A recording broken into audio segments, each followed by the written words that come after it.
Alright, so in today's video, I'm going to give you guys the top 15 tips that you need to improve to hit champion on console, or to rank up in general on PC or console, but this is really for my console community.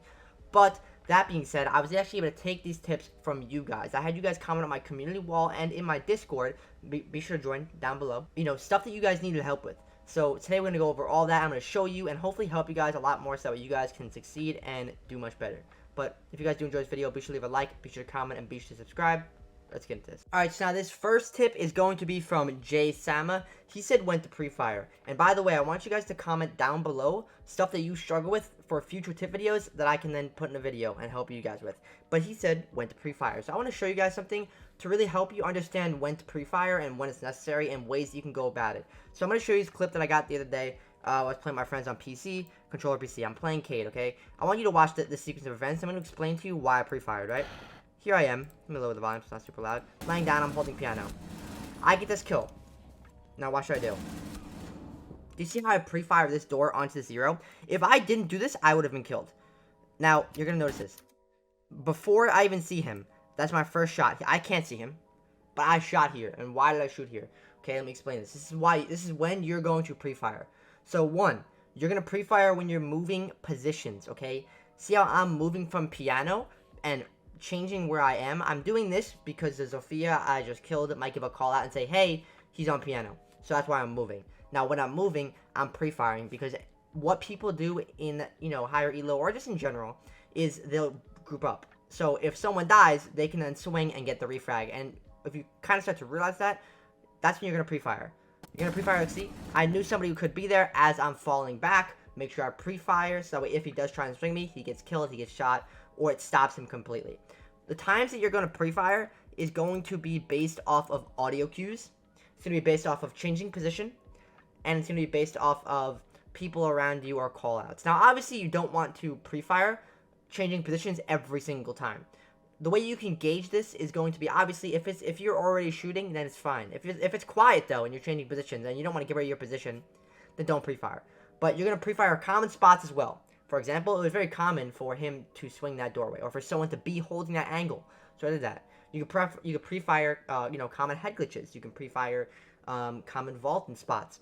Just places where people sit, or places where you have died to, or any type of head glitch as well. Alright, so moving on to the next tip. XOKG said, you got any tips for duo queue in ranked?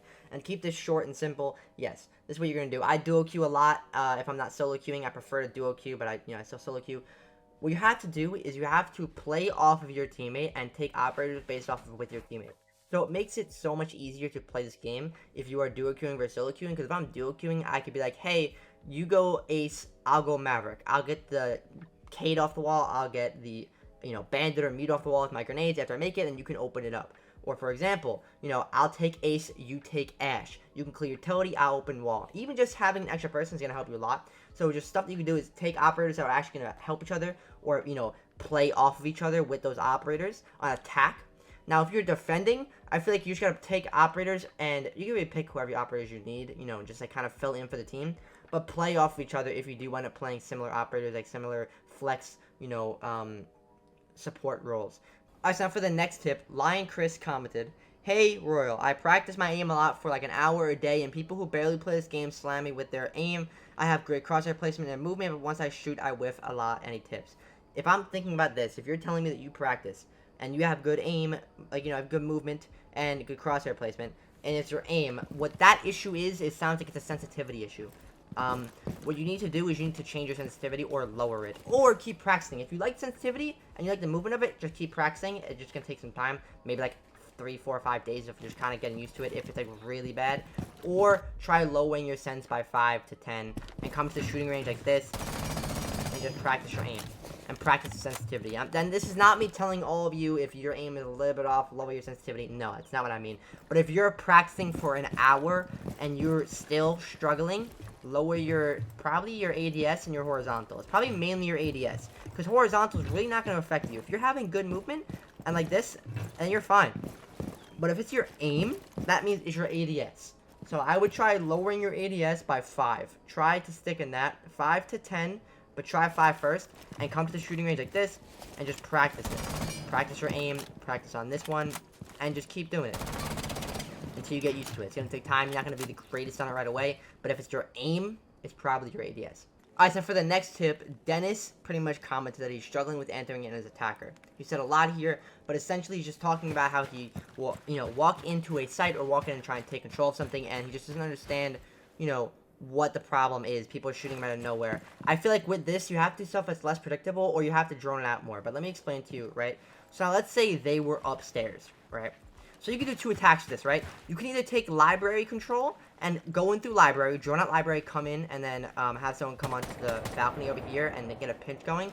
But what I like to do, I think is so much easier, especially if you're solo queuing, I solo queue a lot, is, even in 5 seconds, it's so much easier too. But going for a solar take, okay? So what you do, or let me explain this. If you're pushing in, you do not need to go in from the bottom. You have to go in from spots where you can cut people off, and you kind of have to, just drone it out. So right, let's say I'm taking trophy. If I'm going to take solar, all I have to do is just drone out trophy. And once I drone out trophy in just this general area, I can then get off of here, right? And either I can play Ash, or I can play somebody with a nade to even get the kill. But the only thing you have to worry about with this side is just this floor for someone to sit right here. And someone to sit right here. So normally, I would just have someone go on these two windows, and then after they go on these two windows over here, it allows me to take control of this. I can nomad off this. I don't have to worry about like the whole main lobby, and I can just open up this wall and go for a plant. Now, you said that you enter from the basement and clear first floor. Always use my clone first, but there's always someone who comes out of nowhere. What you need to try and do is you need to try and limit the things for people to come out of nowhere. Like I just showed you, coming from solar, the only thing you have to worry about is this area. Okay, if you go for main lobby, you have to worry about downstairs, the bar door, the hallway, then upstairs and library. So the tip I'd give you is that when you're going for an attack, try and attack from spots that are still good, but try and attack from the spot where there's less entryways for you to get killed from. Like here, like I said, where am I going to get killed from? Even if I'm playing Ash or anyone with a nade, like I can just clear these people off here, I can have someone on this window, and all I have to worry about are these doorways. Just the flank. That's it. There's no, like, a million different things. So, like I said, just try and find ways to limit the amount of entryways a defender can come from. Alright, so for this next tip, Amir said crosshair placement. I'm going to keep this very, very simple for you, and very quick. I go over this a lot. The crosshair placement that you want to look out for is, look at this top buckle on a barricaded door. This top buckle is where you need to be aiming. So, just like that. Do you see how I was aiming at the top? Okay, I swear he's not a paid actor. That actually just happened. You have to aim at the top buckle, and if you do that, that's the crosshair placement you want to have. So you want to make sure you always reference this. Top buckle, that's crosshair placement. Then quite literally, just go around and just practice aiming at that level. And then if people are crouched, just get used to using your sensitivity, find a nice sensitivity, and just start practicing that. Maybe even crouch and aim up, so you can get used to that. But literally, you just gotta, it's just simply aim for the head in a T-hunt and keep doing that. It's very simple, and it's really all you have to do. The more you do it, it will become muscle memory. Alright, so now for this next tip, this is about swinging and when not to swing. So, generally, when to get aggressive and when not to get aggressive, when to be passive. So, there's times that this is really more of something that you have to gauge yourself. But I want to give you an example from yesterday's video that I posted, or 2 days ago. You're going to notice I'm playing Twitch, and I'm pushing upstairs, right? So, I'm going to get aggressive here, right? Because we need to take control of the map. I start to get spotted, I get more aggressive because I don't want them to actively know where I am. So, that's one thing. Being spotted. Now listen to this right here. You're gonna see me swing someone. I'm gonna put the volume up. I hear him move. So I swing and kill him. Why did I do that? I swung him there because I know there's a Mozzie in the other room and I hear someone to my right. I need to eliminate this player so I can now focus on the bigger threat of the person who I don't know where they are.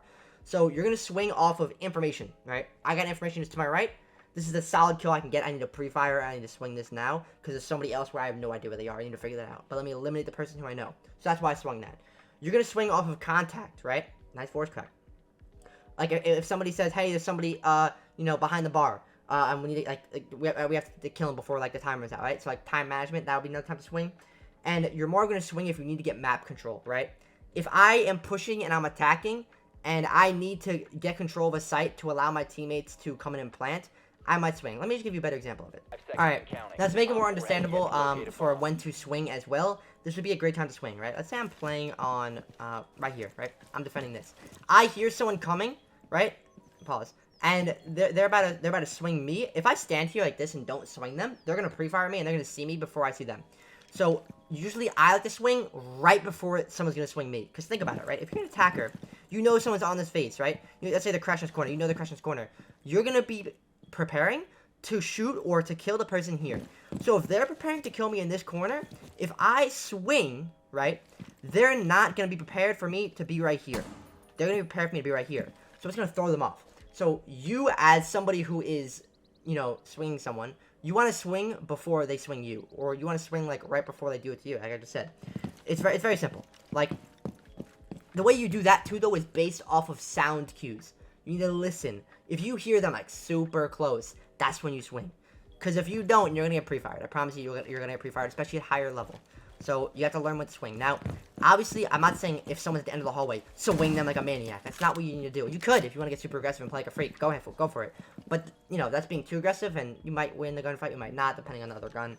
But you really need to gauge the situation, okay? Think about it. If I swing this kid right here, how does it affect the round? Do we need to? If we need to, yes. If it's unnecessary, then if it's very necessary, then yes. For example, if they're planting the bomb, I need to swing and probably kill the person that is not planting the bomb, the person that is probably holding this angle. So that's when I would swing. Time management, so when I'm planting the bomb, I need to swing. It's going to be all based off of situations. If you're just, like, sitting in sight, there's no need to swing stuff. They have to plant the bomb. Remember that. You don't have to swing like a maniac. You can get aggressive, though, if you want to. If it's your type of playstyle, go for it. Swing whenever you hear contact. But if you're more of like a passive player, wait for them to come to you, and then swing right before they can kill you, or before they can swing you. You know what I mean? Alright, so now for this next tip, this is going to be about solo queuing and being consistent. Silverwolf said, solo queuing, being consistent is tricky, especially since I'm switching between fragging and support often. Now, this is my tip for you. This is what I do, okay? Let me explain this to you. If those of you who watch my stream, you know this. When I solo queue, most of the time, I'll go on, let's say, like a support role, right? I might see my Maverick or Ace. If I play 2 rounds, right, and we're getting smoked, I am going to get off of support and play a fragging role and be a very selfish player. And this is what I tell you to do, okay? Try it when you start off. Go into a game. Gauge it out. Maybe take support player if no one's taking it, right? If people are taking Ace and Thermite, go play a fragging role, right? And just play for yourself, okay? Play like you are alone. Save your drones for yourself. Don't rely on your teammates to drone you out for you. That's the biggest thing in solo queuing. You cannot rely. If you see a teammate drone go past you, don't be like, he'll ping him. No, he won't. I promise you, he won't. Save your drones for yourself. You need them, because you're not going to be able to communicate. You have to do that. On top of that, play off of yourself. Okay, obviously it's still good to push your team. I recommend that completely. But when I say play off of yourself, I mean, don't think, my teammate's over there, I should be fine. No. I did that way too often for a while, and it's what caused me to struggle and, like, get very mad at my teammates, because I'm like, so just stop relying on them. Still push them, though. It's very good, very important. If they're playing Thermite, they're going for a wall, help them. Very important. You want to play with off your team, because team play is very important, but solo queuing is very tricky. But like I said, if you're switching between fragging and support often, which is something that I do, like I said, gauge the first 2 rounds. Give it 2 rounds. If you're down 0-2 and everyone's getting smoked, you gotta just grow a pair, and you gotta be the one to switch the fragging role. If you're getting smoked on the fragging role, maybe go to support and let someone else take fragging role. Okay? Try that. Give it that 2-round barrier. That's the thing that I do, and it's been helping me out a lot. Alright, so now for this next tip, Gio said, on a lower sense, I feel inconsistent, but my CrossHair placement is better. Plus, decent recoil. But on a high sense, I have more confidence and can land certain shots a lot more. What's a good in between? So, really speaking, you're playing on a lower sense, you're going to have better CrossHair placement because your aim is not going to be all over the place. Decent recoil. Personally, for me, I feel like I have better recoil on a higher sense because I'm not pulling down as much. If you're trying to find a certain sense for you, take that slow sense, take that fast sense. Look at it, and go in the middle of it. This is not just for him, this is for you guys. If you are struggling with your sensitivity, literally, let's say this is my sense, right? Let's say, this is my sense right here, right? Let's say that I felt this was too fast. Most of the time, it's probably your horizontal and ADS. So I'd recommend lowering your ADS by like 5 to 10, okay? Then on top of that, lower your vertical maybe by like 5, but it's most likely going to be your ADS and your horizontal as well. It's probably your horizontal. It could be your vertical. If you play on a super high vertical, don't do that, okay? So some sense, this is like similar to the one I said earlier, but a little different because this one I want to talk about more sensitivity stuff. This is the goal that I think is to play on a lower vertical and a higher horizontal. It doesn't have to be a lot. I do it drastically. I enjoy it, but you don't need to. But I think most likely if you're finding yourself that you're like not having the confidence or you're crosshair placement is a little all over the place, just try lowering your ADS, okay? Because you said that you feel consistent. Your crosshair placement is better when it's on a lower sense, you said, right? But you said that you can land certain shots on a higher sense. So try and go up a little bit from that lower sense. Don't go, I wouldn't recommend going straight down from the higher sense. Stick with the lower sense and increase it by 5 to 10. I think it's a lot easier to go up than to go down to feel it. So try that. Alright, now for the next tip, Dr. Medbay said, playing super predictable. My positioning and gadget placement are kind of basic, and I would like to know how to counteract that. So when it comes to gadget placement, it can be predictable. Like, for example, I'm going to predict there's going to be an ADS right here. Why is that? It needs to be, because if someone places a shield here, you know, there has to be it there. So, like, the predictable, like, ADSs and stuff like that, and, like, gadget itself doesn't really matter, because most of the time the predictable spots are the spots that need to be in. When it comes to positioning, I'll give you a great example of it, right? Let's say, for example, if someone's pushing this door right here, right? Instead of me swinging like this, where that's predictable, they're probably going to be out there, holding an angle, like, onto this, waiting for someone to swing, right? Do stuff that is different, that allows you to still, you know, get what you want to get to the point across, right? So instead of me swinging like this, I can go like this. And peek it from up here, right? They're not going to be expecting that as much. They're not going to be expecting me to do that. So do stuff that is unpredictable. And I know it sounds like, it's just like, it sounds a lot easier than it is, right? But just don't be in the most common spots. Like, for example, maybe don't hold a head glitch right here if someone's swinging around the corner. You could, because they're not going to be ready for it, but sometimes they are. So don't hold most predictable head glitches. Try and change up your positioning. Think about it. If you're dying, let's say you're playing and you're like, I keep dying to this, like, predictable spots. Take note of those spots that you are dying in. Take notes and analyze the positions that you are dying in, so that way you can figure out why you died and if you should do that again next time you're in that same position. That's the biggest thing, is figuring out why you're not succeeding and just taking that away. Like, for example, this is a very common spot for people to sit, right? If I'm coming into here, right, I'm going to probably peek this, and the next spot I'm peeking is up here. That's a very predictable spot. Like, if you are up here, and if you've died to up here, don't go up here again right away. You know what I mean? I still go up here sometimes, but I also get pre-fired off of here sometimes. So I change it up. Sometimes I'll go hold an angle from over here and spring from this way. Just notice why you're dying, and that way you can analyze if it's predictable or not, and change stuff. Like, just change it up. That's what you gotta do. All right, now this next tip, I get asked a lot. How do I 5-stack? How do I get a good 5-stack? There really isn't no way to get a 5-stack unless you're on Xbox. If you're on Xbox, you go to the Xbox LFGs.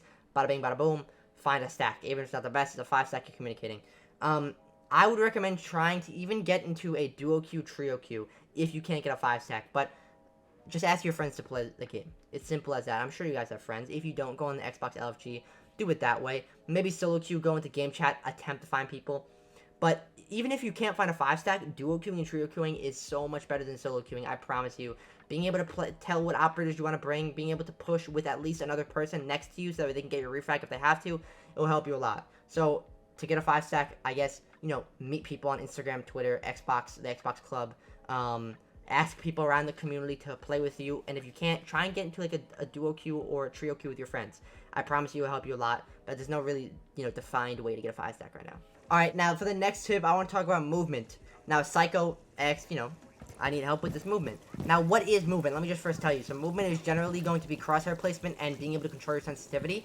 And that's just generally the two. And you can find a balance between that. Is because if you're looking around and you're, like, super sluggish, like, I'm, like, going over here and I'm, like, over flicking, or I'm, like, completely under flicking and, like, shooting over here like that, like, that's, like, shit movement, right? You want to be able to move fluently. You want to be able to just generally take control of anything, right? Let me just give you an example, right? Like, what good movement would look like. Like, if I'm coming in here, and I'm just, like, flicking onto him, spinning around, flicking onto him, spinning around. See, I don't look like a bot. The way you don't look like a bot is you get on, you warm up on your sensitivity, and you get used to it. Then, as you warm up on your sensitivity, you warm up on your crosshair placement, right? Warm up on that, and you just keep warming up. Getting your movement down is, like I said, finding a good sensitivity, or comfortable, there's no bad sensitivity. Finding a sensitivity you can get comfortable with, and it might take time. But just practicing it. Like, if you look like you're a bot and you're sluggish, you might need to increase your sensitivity or get used to your sensitivity. Let me show you something, right? I'm being shot at right now. Yay. Don't mind this up here. So, if you feel like you're aiming around way too slow and stuff like that, you need to learn how fast or aggressive or how much you should be pushing these analog sticks. That's what you need to do. You need to learn how fast you should be pushing them. When I do all these sensitivity videos, right, the way I adapt so quickly and still have good movement is because I learn how much I need to move the analog stick to aim and to look around.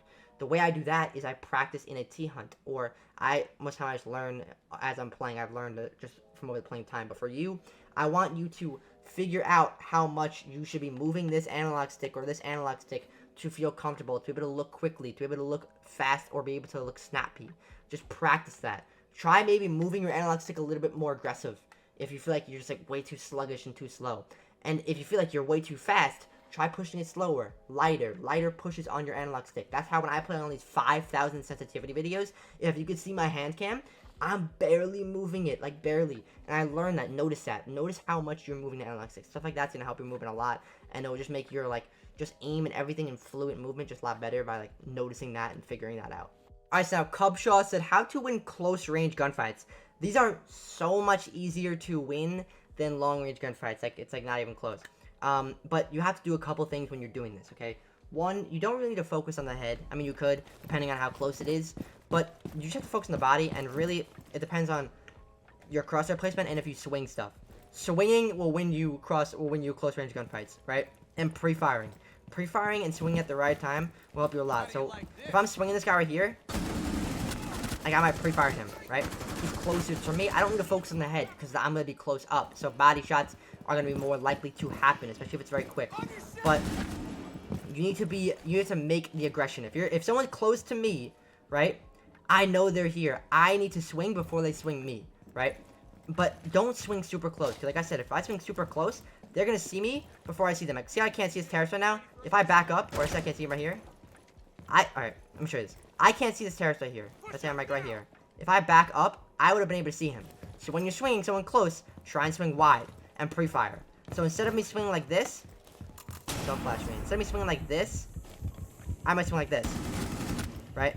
Or I might swing like this and pre-fire someone in this corner instead of me swinging like this. You can still swing close. It's not like it's gonna happen. You're gonna swing close. You can't always swing wide. Especially if you're in like a small doorway like this, it's hard. But if you can swing wide, swing wide. That's one way to win more close range gunfights. They won't have the advantage of you, as well as be the initiative to swing when they're close. Swing before they swing you, like I mentioned earlier.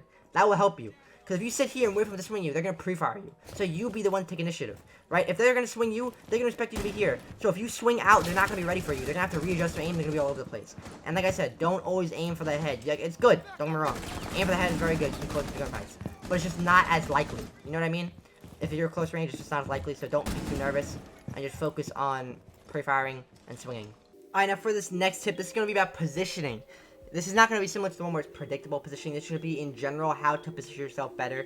Katam said, I position myself good, but I always manage to die. So if you're always dying, your positioning probably is not good. Or you're just missing your shots. So if you're missing your shots, practice your aim before you hop into a game. But if your positioning is bad, the way you figure out your positioning is, for example, this. There's going to be a couple ways that you have to figure out your positioning. It's something that I've learned to realize. Is your team. Okay, hold on. Fuck off. Is your team. So you're going to look at where your team is, and this is gonna be your first step of figuring out your positioning. If I'm in this bomb site, right, and I have like a person right here, I have a teammate right here, and I have nobody roaming, we're all inside, I'm playing Jaeger, I'm gonna say, okay, I need to go position myself to where we're not all cluttered up, and I can go roam, right? We have way too many people inside, so look where your teammates are. And if you have everyone roaming, then you're like, okay, I need to set myself in sight because we need people to defend. If you're roaming, think about where people are going to be, right? I might sit here because this allows me to rotate if I have to. It allows me to watch a common entry point for people to go through. And it's a very high traffic area, and I need to stop it, right? So good roam. If I'm sitting in sight, I might sit here and go, okay, I need to, my teammate's holding A. Let me hold B, right? Okay, so that's one way. Another way is if you're going to hold B, you decide, okay, I found out where I want to position myself. Now where do I sit? What I might do is I might put barbed wire over here so I can hear, right? I'm gonna put it like right over here so I can hear if someone is coming over here, right? Might barricade the door off if it's castle it off, right? But whatever it may be, I'm gonna use my environment around me to figure my positioning. So for example, this would not be a bad area to sit. If I put barbed wire here, even without this door barricaded, this will allow me to hear if someone's coming this way. This will allow me to watch this doorway where people might push in from. And this allows me to swing this doorway if I hear someone over here or if they start to push in here. So try and put yourself in a position where you can lock off common entry points where people are going to sit, while at the same time allowing yourself to not be exposed to many angles, right? For example, I'm not exposed to this door. If I hear someone, they'll hit barbed wire or they'll destroy it. I'm not exposed to this angle, whereas I'm holding it, I can't really be shot. And I'm not exposed to this angle because I have this wall. So try and do that with, and you can't do that all the time. Like, right, sometimes I might just need to sit here, and I might be exposed to this, but I might need to back up. I might be exposed to this. I might need to figure out, like, a common nice little spot and so be able to hold an angle. Sometimes you have to play, you know, super aggressive and hold an angle to get ready to swing. You have to just use your surroundings to position yourself better, right? Like I said, lock off line of sights, base it off where your teammates are sitting, rotate to your teammates if they die, if it's a very pivotal spot to hold. Stuff like that's going to help you a lot. Alright, now for the next tip, I want to talk about recoil control. Lex is done said when I shoot, my aim goes down, and I try to recoil control, right? So, quickly, I've done a video on this, but I'm going to quickly cover it for people who have not seen it.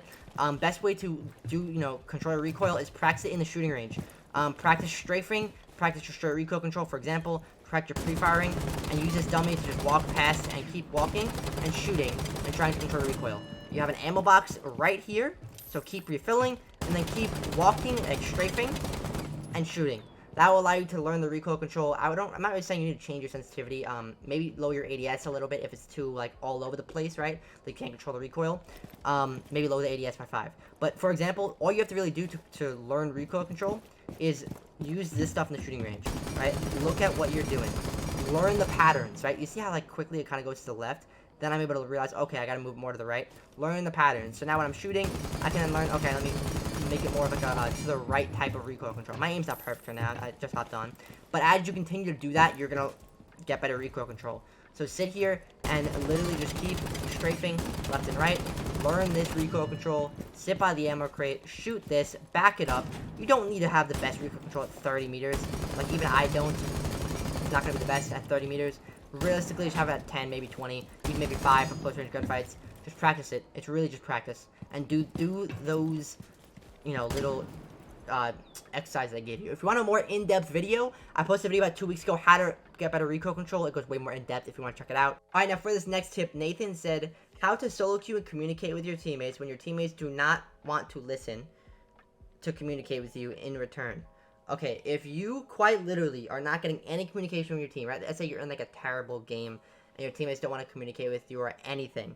This is what I would do. It's similar to what I said earlier, but this is a little bit different in terms of like, hey, you know, not taking support role. Hey, not taking the fragging role. Like, try and balance it out. No, this is going to be very different. You're not going to do any of that. If your teammate's not communicating with you, quite literally, it's up to you to frag out and play a very selfish role.